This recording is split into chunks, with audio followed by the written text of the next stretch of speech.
Hey everybody, welcome to another happy episode of my Partridge Family collection. Thank you for joining me. I'm Patty, your host, and I'm just so grateful that you are still loving the Partridge Family, still listening to the music, enjoying looking at my collection. And on this episode is have a very special guest. I love when this happens. Songwriter Ken Wank is on the show today, and he was inspired by the Partridge Family, inspired to write songs from the music of Tony Romeo, and he's a Tony Romeo aficionado to the T. So we've got a lot of questions for him, and we'll be listening to some of his music. We'll be talking about the music of Tony Romeo and of David Cassidy, of course, and the influence that they had on Ken and his career. And also, if you have this book, remember this book? It came out as a tribute to David Cassidy after he passed away. Louise Poynton compiled all these stories of fans and artists like Ken Wank who were inspired by David Cassidy. And it's such a great compilation. And if you do have this book, turn to page 190 and you'll see our guest today, Ken Wank. There he is. There he is with his little story there. It's so great. I was so grateful to connect with Ken. So we talk about this book and how he got into this book and his music, obviously, and Tony Romeo's music. So many great stories, and I can't wait to share it with you. So without further ado, please welcome our special guest, award-winning songwriter, Tony Romeo aficionado, and David Cassidy and Partridge Family fan, Mr. Ken Wank. Hey, Ken, I'm so excited to have you on the show. We've emailed, we've texted, we've talked on the phone, but this is the first time I'm actually getting to kind of talk to you face to face. So really excited to have you here. Thank you for coming on. This is such a pleasure, Patty. It's wonderful connecting with you. I just I found you because of your incredible your YouTube, my Partridge Family collections. I was watching them and I got mesmerized and I just binge watched them. I mean, they're just so great. They're unbelievable. And I said, another Partridge person that I can connect with and talk about my favorite music. And your videos are just off the charts how good they are. Oh, thank you. That's so kind of you, and I appreciate it. And I feel the same way. Every time I post something, somebody makes a comment or something. I'm like, another person who loves it. I'm Yeah, not the only ones, Ken. right. Thousands of people out there. Now I'm in California. You're on the East Coast. Whereabouts on the East Coast are I'm you? in the suburbs of New York. I'm in Floral Park in the right on the Queens Long Island border of New York. Oh, okay. Yep. East Coast sound. I know Tony Romeo was from New Jersey, right? Well, he ended up in Pleasant Valley. Yes, in Pleasant Valley, New York. That's where he passed away at the end. Yeah. And then of course David has got his connections Yeah, he back. had his connection I, to Jersey. I Yep. found a connection here with you, and so I'm like so excited to share your story with our audience, and we'll be playing a few of your songs as well. And I know you have a pieces of very interesting memorabilia to share with us I too. do. But Yep. first, tell us how you discovered the Partridge Family. What about that music drew you in and inspired your songwriting? Give us your Partridge Family origin story, I guess. Sure. So that was interesting. I was studying to be a chiropractor back in the 80s, in the early 80s. And I would be doing my homework at night and I'd have reruns of The Partridge Family on TV. Now, I didn't really watch the show that much when it first came out in the 70s, but in the 80s, I was doing my homework every night and I would start hearing this music and I'm saying, wow, this is really great music. And every night I put the rerun on and put the rerun on and I'm doing my work and I said I'd hear Summer Days, I'd hear Together We're Better, I'd hear You Are Always on My Mind. I said, oh my gosh, this is great music. And basically, I've never written before this. I played the piano since I was about 5 years old, and I played by ear, but I never wrote before. And I would always play other people's stuff. And I heard these songs, and I started to get this feeling like, you know what? I started hearing melodies in my head, and I started hearing rhymes in my head. I said, you know what? Maybe I could do this. And then I was just totally focused on this one guy, Tony Romeo, who wrote these incredible songs. Now, they had other incredible writers too, and other great music. I love that music, but there was something about Tony's songs that just drew me to him, almost like he was a kindred spirit of mine. It's funny too when you say that 80s because this is like before internet. So if you had to do research like on Tony and everything, like you had to There was, yeah, you couldn't do it. It really didn't exist at that time, you know. So, yeah. So out of all the songs you've written, and like you're an award-winning songwriter, you have an extensive catalog. Out of all the songs you've written, can you point to one song that if, we're getting in the DeLorean and traveling back to 1971, which song of yours, if you put in front of Wes Farrell, do you think he would have said, yes, this is definitely a Partridge Family song? Um, I would say probably While I'm on This Earth. Now, While I'm on This Earth is a ballad that was inspired by the song As Long as There's You from the Crossword Puzzle album.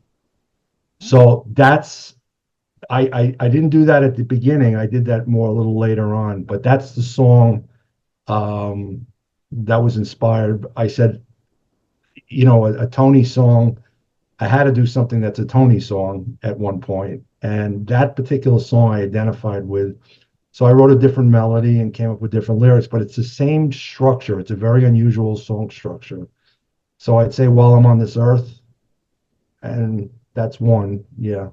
Do you mind if we play it right now? Because that's one of my Oh, favorite songs of yours, and we can no just problem. That's funny you mentioned that. My sister always gets tears in her eyes when she hears that song. beautiful. I love it. And and one other quickie. My wife and I use this as our wedding song. So just to let you Mm, okay, might be giving some people some ideas when they listen to this. know.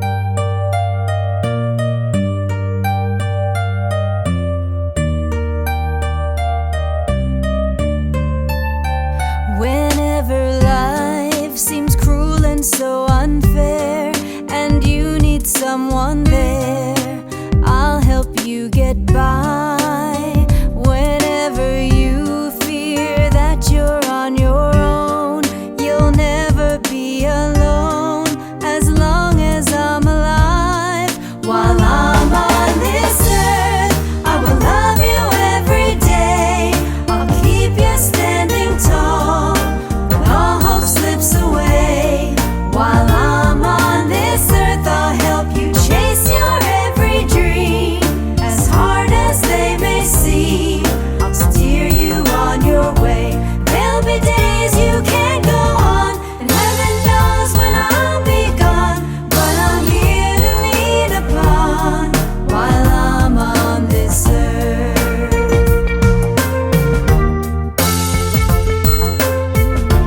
Yes, I'm here to lean upon while I'm on this earth. No one knows what each day will bring, but baby, there's one thing on which you can depend. Just as long as I'm able to breathe, I will always be your lover and your friend. While I'm on this earth, I will love you every day. I'll keep you standing tall when all hope slips away. While I'm on this earth, I'll help you chase your every dream. As hard as they may seem, I'll steer you on your way. There'll be days you can't go on, and heaven knows when I'll be gone, but I'm here to lean upon while I'm on this earth.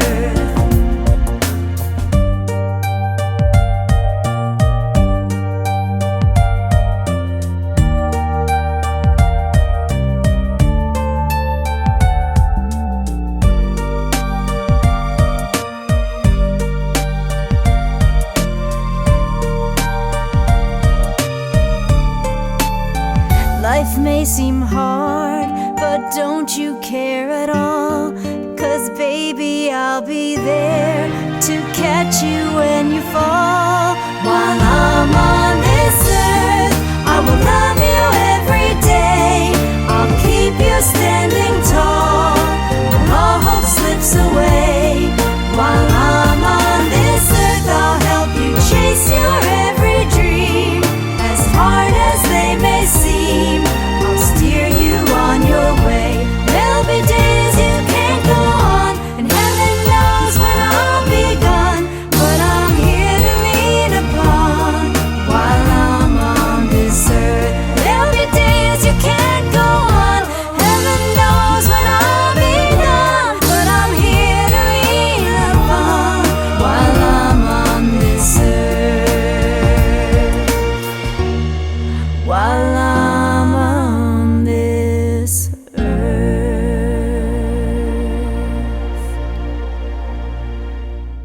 Oh man, that's like now that you say a wedding song, it's perfect for wedding song. You know what I hear when I first heard that song? It reminded me of a Carpenter song. Yeah, I can totally picture the carp, and then that goes interesting, back to the interesting. wedding song. Yeah, Few of and those. I'll tell you, if you listen to As Long as There's You, it's a very similar structure, different melody, different lyrics, but that's the one I patterned it after. But definitely has a Carpenter's feel to it, no question. I'm gonna now that you said that about crossword puzzle, I'm gonna listen to that later, and then we'll have the links to your website, and also you did another great podcast with Louise Poynton, who I'm a big fan of.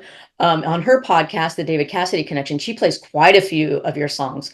So I'm going to put that link in, but also your website, and people can go in and listen to your songs and download them. Thank you. And That's very nice. you Yeah, know, put that. that was wonderful. Louise is a doll. Yeah, Oh, amazing. I'm going to talk about Louise in a minute and sure.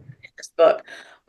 So we were talking about Tony Romeo, and as a songwriter, what do you think it was about his songs in particular that appealed to you? Why do you feel like he was such a big draw, a big influence on you on wanting to write songs?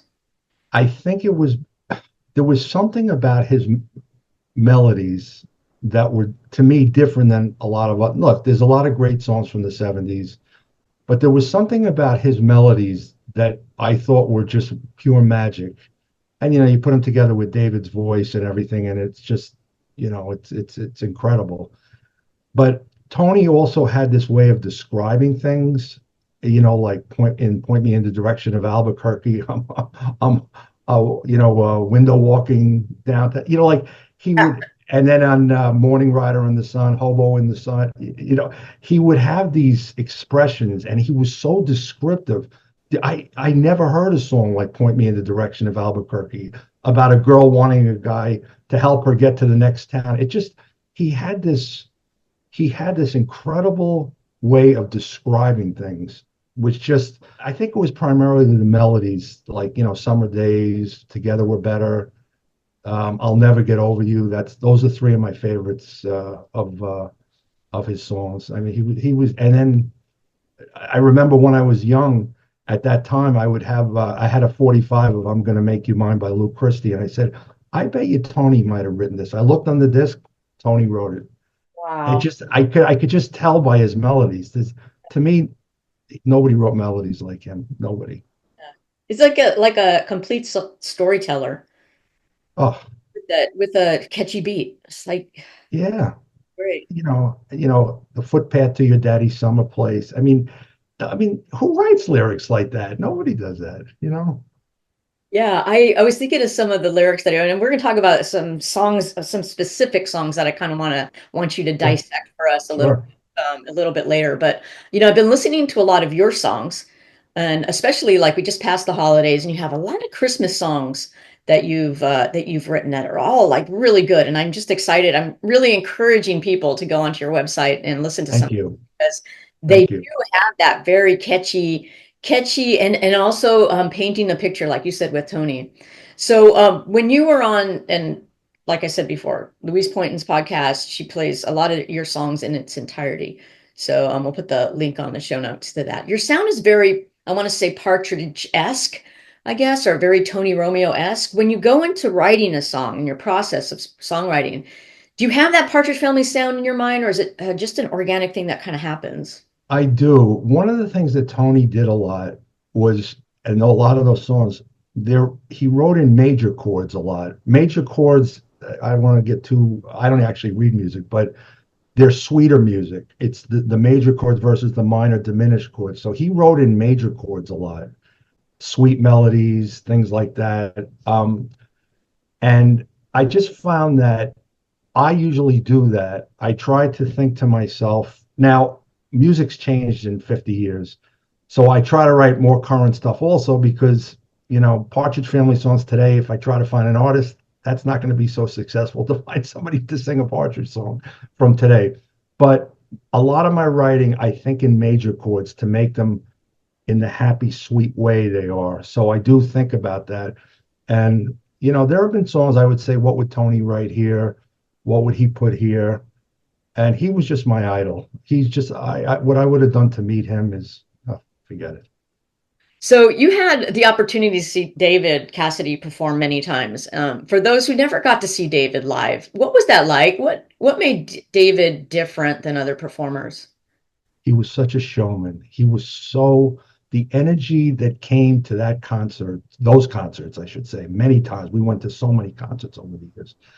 Was just it was off the charts. He always over delivered and sang. He would sing all the old favorites. He sang other songs too, but it was a lot of the old favorites, and he got into it with the crowd, and it was just such a wonderful thing. Whether it was in the park, whether it was in a club. I mean, and I'll tell you something. You talk about the popularity of him. We would go to concerts where there would be waiting lines for the whole day, but there were girls that came from England just to sit on the stoop for the whole day to get first in line. I mean, Cassidy Mania there was nothing like that in the 70s. He had a bigger fan club than Elvis and the Beatles, I think, combined. So his concerts were just full of energy. It was an incredible experience. You just look forward to it. Oh, I get another day in the park and get to hear, I can feel your heartbeat. And you didn't even say a word. I mean, it just forget about it. He was so interactive, very, very, very pleasant. Is there an artist today that you can compare to David? I always say there's none. They broke the mold, but There is an artist now. Actually, I just saw him. He's a retro. Well, actually, his name is Dennis van Arsden. He's a Dutch artist. I just saw him in concert, and I actually had a little contact with him. I sent him some music. I don't know if it's going to do it, but he is. If you listen to his stuff is very throwback, very throwback. I think also Michael Bublé has a little bit of that sound, a little bit. I don't know all of his stuff, but I think he might have a sound. But if you listen to Dennis Van Arsden, he's a throwback. He's a crooner that you would hear back in those days. You definitely. So. You know who? And I'm not a big fan of. I mean, I'm not a big fan, but I've seen this artist perform on like award shows and things. I always say like he got a little David Cassidy in him, and that's Keith Urban. Well, that's interesting. Really, that's very interesting. The way he moves with his guitar. I mean, for some reason, there's something David Cassidy about him. And boy, I mean, if I ever run into him in a coffee shop or something, I would say that like Cassidy fan, because he's from Australia. We know how big David was, and I just don't know. Yeah. One of these days, if I ever get the opportunity, man, I was he does have that kind of a little bit like that. That's interesting. Yeah, but I mean, when I hear David's voice, and like I read the comments all the time at whether I'm playing a song on social media or here, doing a record spotlight, there's always inevitably somebody will say, boy, there's nothing like David Cassidy's voice. There's no his voice. My wife says this all the time. Nobody can top his voice. Nobody. He had this. I can't even describe how pure and perfect it was. And and as Shirley Jones had said, it's magic what he did with the music. I'm pretty sure Shirley had said that at one point. Yeah. Those songs and his voice, that's why they sold millions of records. Yeah. I mean, he didn't have the strongest voice, but the choices that he made and the things that he did, the sound of it is just so unique. It's just so great. I'm looking at this book right here in front of me. I'm going to pick it up if I can because it's so heavy. Oh yeah, Cherish. Yeah. You appeared in Louise Poynton's. This is such a great book, Cherish. Yeah, it's unbelievable. Louise did such an amazing job on that book. This is a compilation of all of it was basically a tribute to David Cassidy after he passed away. A compilation of all the fans and people and artists like yourself who were inspired. You're on page 190. There you are. Right. Yep, there I am. So great. Man, I love this book so much. It's great. How did this come about? How did this happen that you came? Well, the way that happens, interesting story. So I became a little friendly with his webmaster, Jane, around 2010, 2011, to the point where in 2012, I wrote to her and I asked her, can I send David an email, a message that I was inspired by him and Tony Romeo, and I play his music all the time. And she said, sure. So I sent her this email about how inspired I was and how much I love him and Tony Romeo and that they inspired me. And David, within like a day, Jane wrote back. She says, "Hi, Ken. I spoke to David this morning, and he asked me to forward you this email." And then he sent me this email, and I can read it to you if you want. I have it up on the screen. Please do. I can't believe I've got goosebumps. Yeah, it was. Let me find that. Hold on one second. Sorry for the little delay here. So what it said was, "Dear Ken, I appreciate your email. Thank you. I am very honored to hear that I have inspired you. I hope that your songwriting leads to not only success, but more than that, personal satisfaction and enjoyment. Best wishes, David." Wow. Did you fall off your chair when you got that? Yeah, I was in shock. I couldn't, it was unbelievable. So what happened was, so after David passed, Louise had put out feelers, I believe. Did anybody have any interactions with David while he was alive? So I wrote to her and I told her about the email. I believe I sent it to her. And she says, "I want to put you in this book." And she put me in the book with the email. I was like, holy smokes, I'm in a book. Me sitting at a keyboard with bulletin board, sound magazine, and Up to Date sitting in front of me. So that was such a thrill to be in that book. It was, the book with the pictures, it was incredible. So that's how that came about. It was such a thrill for her to do that. It was just wonderful.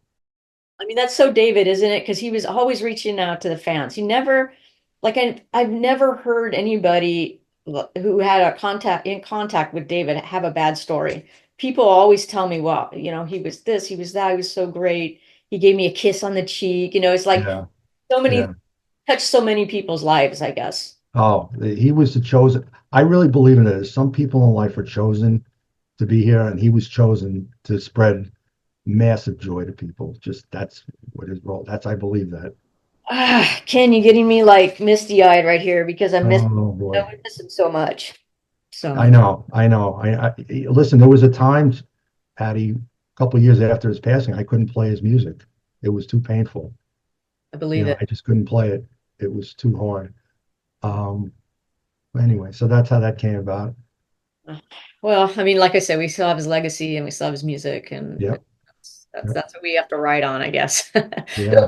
Ken, since this is a collector show, I have to ask you, do you have any collections? Are you a collector? Do you have some Oh, I have a lot of Partridge stuff. One of my prized possessions. So really quickly, so in the 80s, when I started getting into the music, I went to this record shop and they were selling all these old Partridge Family albums. So I got sealed copies of Bulletin Board, sealed of everything. And I came across this one, The World of the Partridge Family, still sealed, never opened it all these years. Wow, I nice. thought that was such a cool find.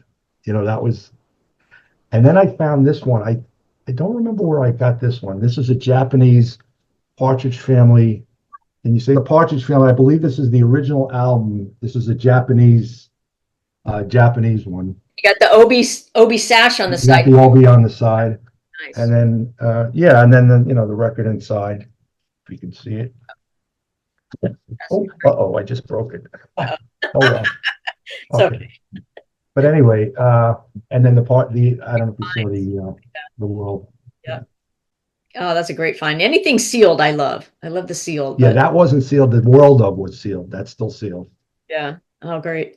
Now you also in your possession, you have something very cool that was given to you by, was it Tony Romeo's cousin or a family? Yeah. So I got something that well, what happened was after Louise did the book, she started doing these podcasts and she asked me to be interviewed on the podcast. So I was interviewed, and a little while after the interview, I got an email from my website saying, "This is Tony Romeo's cousin. I have something in my possession that I want you to have. I wanted to find a good home for." Because he heard me talking about Tony, and I guess he saw my website. So he said that he's had in his possession since I believe 95 or 6 when Tony passed away, the last cassette that Tony was working on right before he passed away, within a few days before he passed away. And what happened was Tony's brother Frank pulled this cassette out of the cassette player and he gave it to Tony's cousin. His name is Tony also. And Tony's had it for all these years. And he says, I didn't know what to do with it. And I wanted to find a good home. And I said, you found a good home. So this is Tony's last cassette that he ever worked on. This is because the funny thing is, Patty, I always wanted some memorabilia of Tony, but I could never get it. Any gold records, whatever. And this just came out of the blue one day where Tony's cousin wrote to me and said, I want to send this to you. And this is the cassette with with the last stuff that Tony was working on. Oh yeah. Very cool. Wow. And he also sent me something else. This is actually was in David's possession. Oh. New doors. So Oh. David, who was close to Tony, sent this to Frank, Tony's brother. It said to Frank, this one's for Tony. And is when he did this album, and Tony's brother Frank gave this to the cousin also, and he sent this to me also. So this is a guaranteed signature from David. This is wow. And to have him say it to Frank for Tony, I mean, this one's for Tony. That's what it says. Yeah, that is that you got something very cool there. It was unbelievable. So yeah, and I've told people that this cassette that I have of Tony's means more to me than if I had 10 number one records, this would still mean more to me. That's how much I love him. It's a cassette. It's a front and back of Tony at the piano. And it happened, he did it in June. He says, it's the Ides of March, June 15th, whatever the date is. And within like a week, he passed away. So the cassette was just sitting in the recorder, and Frank took it and gave it to his cousin. What a strange ride we're on, right, Ken? I mean, oh my gosh, Patty. I mean, I'm so glad I connected with you. I mean, you're so genuine the way you do the Partridge stuff. I mean, I just know how much it's touched you. And it's just, I said, I have to reach out to this woman. I have to reach out to her, which I'm so glad I did. I mean, you're another conduit like Johnny is with the songs and everything like that. It's just, it's such special music. It's I don't think it got the credit it deserved over the years. I just feel it never got the deserved credit it did. So I think it lost its coolness, I mean, even as a kid, I was once I became like 16, 17, I was listening to other types of music. I would still listen to Partridge Family, but I would never let my friends know because it was like that. And I think I'm in contact with a lot of people now who feel the same way. Who said, I hid it away. It's like, why did we hide it away? Why weren't we really? Because people looked at it as uncool. They looked at it as kids' music and bubblegum music. This was not bubblegum music. This was incredibly well-crafted pop songs. I mean, besides Tony, they had Terry Cashman, Mike Appel, who I know too. That's another story. And that was, if you ever want me to get into that one, that's a separate story. But that was maybe have to have you come back on and talk about another time. But so that and they had incredible writers and the Wrecking Crew who did all the music. I mean, that music was just magical. Just to me, I've never heard anything like it. I was just going to ask, why do we still talk about the music? Why do we still listen to it? Why does it still resonate? And I think you hit like all the points there, Because it's great music. If people would just take a step back and say, this is not kids' music, this is not bubblegum music, this is incredibly well-crafted pop music.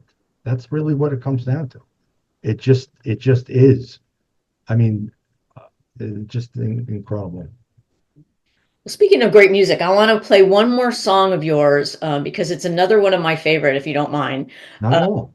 Like I said, I listened to your songs like at Christmas time, and I was humming them around the house, and I put them on my playlist, and people were like, "This," Thank you. But there's another great song, and it's in the realm of my Christmas card to you. And it's called "I Can't Wait for Christmas." Yeah, that song I was inspired into writing. It's called "I Can't Wait for Christmas Day" because of my Christmas card to you by Tony.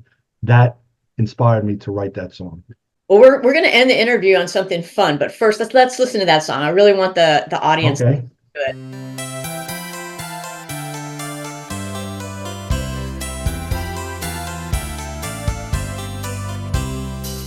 The trees are blowing, the snow's coming down. There's something in the air.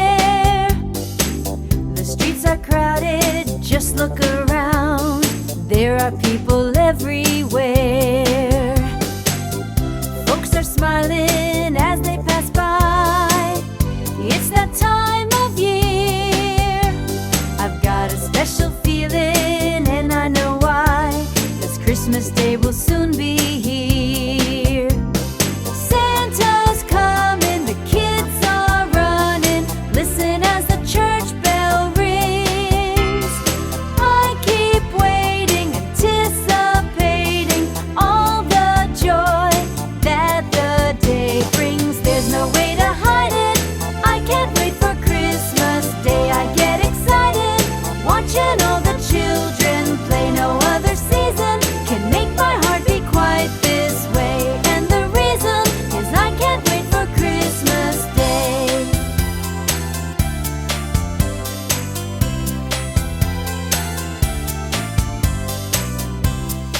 Shoppers are buying last minute things.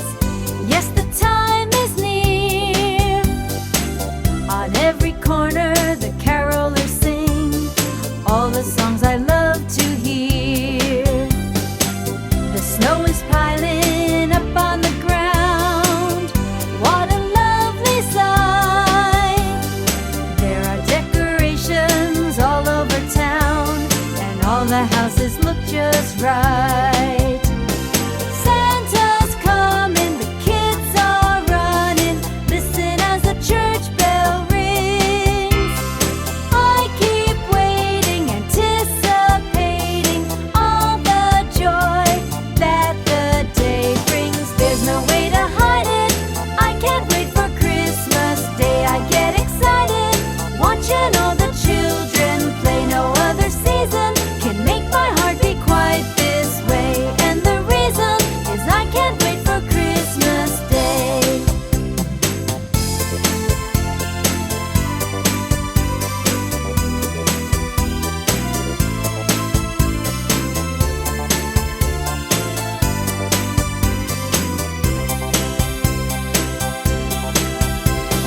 Santa's coming, the kids are running.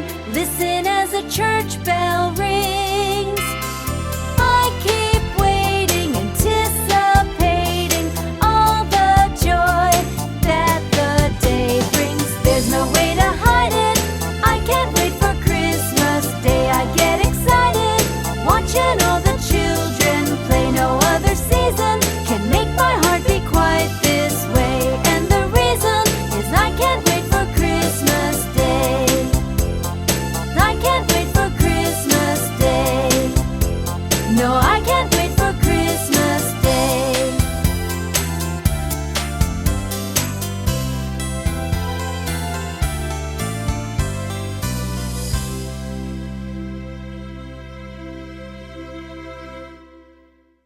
Yeah, I was humming that song like for days. And then it's this Oh, visual type. I thank can't you. wait for Christmas Day. And I can't hide it away. I mean, it's like Thank you. so Thank great. you. I'm so glad you love the music. Thank you.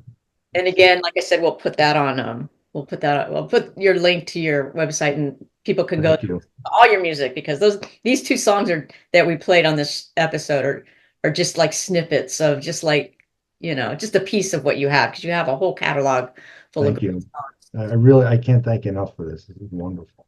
Oh, so great. All right, Ken. So let's end with something fun. Okay. I'm going to pretend Okay. I'm not sick because I have a list of some of my favorite Tony Romeo songs. And since you're the Tonio, since you're the Tony Romeo song expert, I'm going to read a title and I want you to give me your, I don't, I was going to say like the first thing that came to your mind, but just maybe your impression or your thoughts on the song. I'd like to kind of pick your brain, I guess, a little bit. Sure. Sure. All right. So first song, I'm just going to read off my list here. Morning Rider on the Road. That's an interesting song. Well, the line that stands out to me the most, of course, is Hobo in the Sun in that song. And the thing about that song that's interesting is two things. Actually, the person, the protagonist is getting rejected by the person he's with, goes out on the road, seems to be okay, but then comes back to the person again, and he's no longer, he's no longer the rider on the road. And I thought that was really interesting. The other thing about that song, I thought it was interesting. There's no real verse and chorus in that. It just kind of meanders all the way. It's not like a Summer Days type of thing, but that was so that's another very descriptive song by him. Indian, the Indian on the run, and I mean, just forget about it. I mean, nobody wrote lyrics like him. Nobody. The visuals of that song, and Oh, it's like it was never put on an episode, but you still have a visual of it. And I mean, I don't know. It seems like it's popular despite itself. Like mhm. no episode to kind of connect it with. Um, It's on its own, right? right. Yeah, yes. Well, one so that we just talked about, My Christmas Card to You. Well, that's the song that, like I said, inspired me into I Can't Wait for Christmas Day. There's another line in this song that is just, you don't hear anybody write a line like, instead of letting the postman bring it, I decided I'd rather sing it. Like, that's, that's it. I think that was the perfect blend of melody and lyrics to a Christmas song. And listen, it's the only original that got on the album. Instead of letting the postman bring it, I decided I'd rather sing it. I mean, it was just incredible. May your days be blessed with the very, very best. Just more descriptive, Tony. Yeah. I think you could not hear that song for years and still remember the lyrics, like every single lyric. Yeah, that song that's one of the probably the best Christmas songs ever. In Yeah. my, Agree 100%. Let's see. If you ever go off shopping bag. I always liked that song, very catchy. It kind of to me had a little bit of a sugar from the Archies. Oh, Honey, honey, don't ever.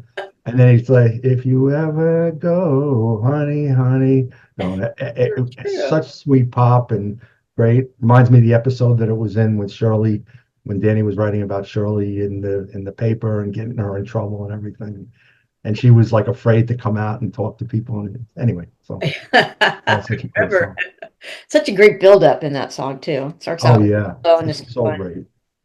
great. Point Me in the Direction of Albuquerque. I think it's a fan favorite. Well, that song, I mean, like I said earlier, that there's nobody, I've never heard of a song about it. The amount of descriptiveness in that song about a girl being lost and needing a direction, putting my arm around her, and the way the bus was going away with her windows, her lips pushed up against it, and just how he guided her through the song. I never heard any other song, and I've been listening to music for 55 years. I've never heard any other song about a girl being looking for guidance to be taken to a town. And Albuquerque, it's just classic Tony.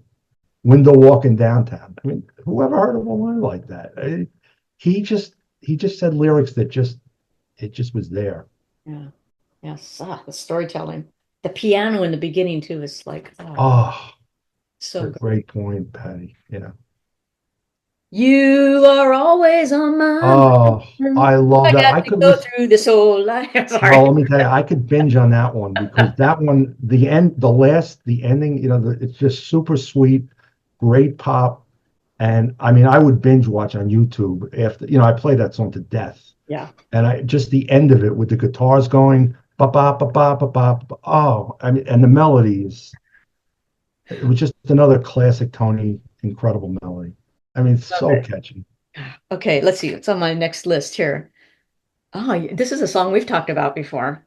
You don't have to tell me. Well, that's another song that I was inspired into writing the song How Was I to Know? Oh, That's from the Sound Magazine album. So okay. that song I was inspired to write How Was I to Know, which is a ballad, similar structure. And it's one of the most heartfelt breakup ballads I ever heard. Tony's song, You Don't Have to Tell Me. And it got to so much, it got to the depths of the way that he was feeling during the song. And the fact that he would, words like east and west of the Mississippi, and you know, I'm getting on my knees, tell me please, just it was so descriptive, and it was a real tearjerker song that was just it was incredible. Yeah. Very mature for the Partridge Family, I think, too. Yeah, yeah, it was definitely good. Yeah, I mean, just well, it inspired me to write one of my songs. So, Yeah. The line that gets me all the time in that song, and it's kind of an underline, is like the "we've been faking it," like that. yes, It's like, yes, and then then they like um emphasize yeah, it with the back right, vocals, right? Faking and it. it's right, and it's the last call that I'll be making. Yep, it Ah, absolutely. Boy, you nobody knows the albums like you do. oh no, let me tell you, because I listen to the songs all the time, but it's so great to talk to somebody who actually has like, other perspectives of the. Yeah, yeah. Okay, I have to put this song in because of course it's put the Partridge Family on the charts. I Think I Love You.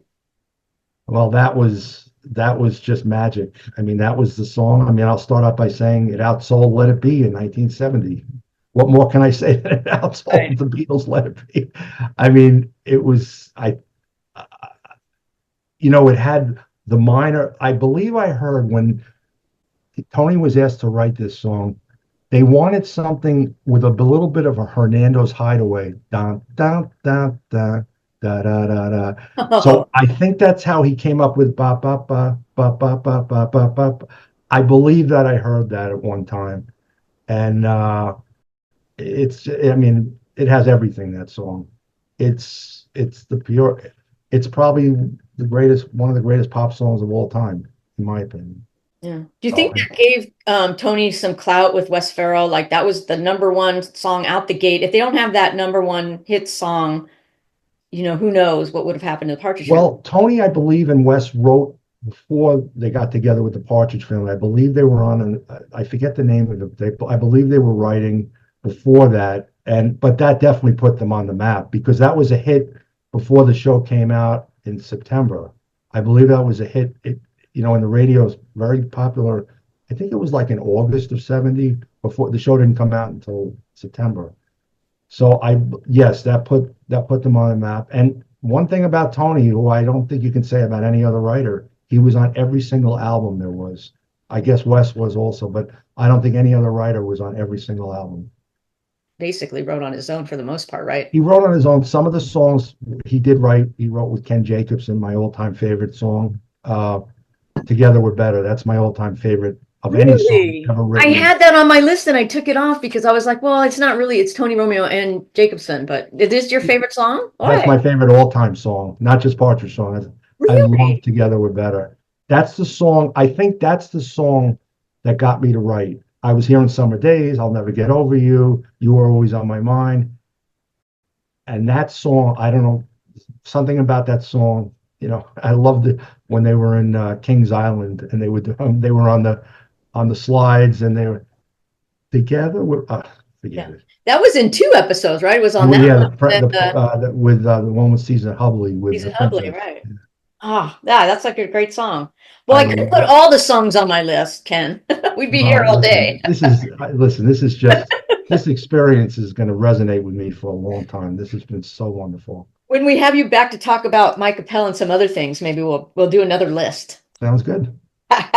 So while you're talking, I didn't have this question for you on my original questions to you, just because as you're talking, I'm starting to think about things. And it seems interesting to me. I mean, is it possible to separate the Partridge Family, David Cassidy, and Tony Romeo in your mind? Or do they all kind of belong together? Because That's it. David had his own career, Well, Tony had his own, I mean, we all know Tony Romeo, had a career outside the Partridge Family as well, writing songs. So but they all seem to be melded together. Is it possible to kind of separate them? I would say there were some Partridge type songs that Tony wrote for David when he in the solo time. Like for instance, I'll give you one, um, "Being Together" from the Cherish album. Okay. And then my favorite song on that album by Tony was "We Could Never Be Friends Because We've Been in Love for Too Long." Baby, you and me, we could never be friends. Like that's a classic Tony. Then he also wrote a song for David from the Dreams and Nothing More Than Wishes album, "Play Me." You remember the song, "Play Me"? Yeah. Oh, that Oh. song on a beach with Marilyn Monroe with chocolate ice cream. That Oh, so I gotta when go. you say separate, Yeah, there was some, like, for instance, I Am a Clown is not a Partridge song, and he wrote that for the Cherish album. And but most of the songs, Wes, I guess, was going for the Partridge sound because Cherish came out, like, I think in 71. So it had a lot of the similar sound of that. Dreams are Nothing More Than Wishes came out later. Um, so I don't think you can totally separate them, but Tony wrote a few songs, like Play Me would not have been a Partridge song, I don't think. And I Am a Clown, I don't think would have been a Partridge song. No, So, understand. but I mean, just this is like the best to talk about this stuff. It's the best. I want the whole world to know about this music.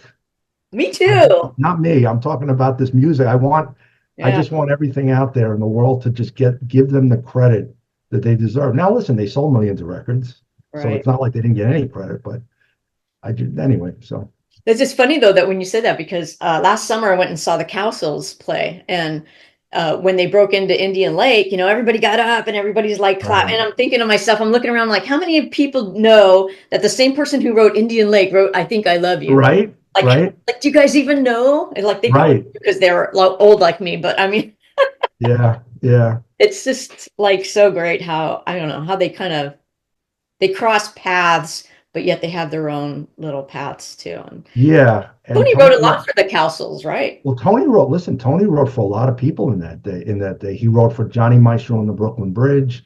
He wrote for Luke Christie. Um, he wrote for a lot of people. A lot of people. He was very popular writer. Yeah. So he was just lost him too soon. Patty, thank you so much for everything. I can't And thank you enough for this. This is wonderful. Anytime you want to talk, anytime you need help with anything Partridge related or anything else related, call me up. You're a friend now. I love it. You're an absolute pleasure. I thank you so much for taking the time to come on the show, share Thank your you. amazing story. And like I said, I encourage everyone watching, listening to visit your website, download your amazing songs, all the links. Thank you so much. I really appreciate this. The legacy of the Partridge Family, Tony Romeo, David Cassidy, they live through you and your music, and it's so appreciated. I say that from the bottom of my heart. We appreciate you, and Thank thank you you. so much for taking so much time to visit with us. Oh, thank you for Loved it. kidding me. And thank you for taking the time to do this. This is amazing. And I hope you can brighten me up a little bit. I know I'm a little dark on the screen. Well, definitely have you back on, Ken, at some point. I'd love to. Sounds I good. think that'd be so much fun. Thank you, Patty. This was an absolute sheer joy. Thank you. Loved it. Thank you. Be well. Bye. Yay! Don't go yet. Come on, get happy. Come on, get happy. So great to hear from Ken. Thank you so much again, Ken, for coming on. And like I said, we'll have all his links in the show notes, his website. He's got a great store if you want to download some of his music, and also his Facebook page link and some other links that you might want to investigate. But so much fun, right? It's like so much fun to be able to sit down and talk to somebody so knowledgeable and so enthusiastic about the Partridge Family and David Cassidy and Tony Romeo. I mean, like I said, the legacy lives on through Ken's music, and I hope that you really I just encourage you to go on to the show notes and hit that link to Ken's website and listen to some of his music and hopefully download it, and also pick up Louise Poynton's book too, and you get like story after story of just David Cassidy fans and how they were inspired by David, and Ken's story is in here, and David's email and everything. It's just so cool. So great to have you on, Ken. So thanks again. We'll have Ken back on because there were other stories that I didn't have a chance to talk to him about, in my list of songs. I had like 7. I was like, that's a lot of songs, but Tony Romeo wrote a lot of songs for the Partridge Family, and I want to pick Ken's brain a little bit more on that. So stay tuned for that. We'll have Ken back on real soon. And like I always say, if you like the show, hit the bell, hit the notifications so that you're aware when a new episode drops. Hit the subscribe button and leave a comment. Not all in that order. You can mix it up, but I really appreciate you coming by. And until next time, we'll see you later.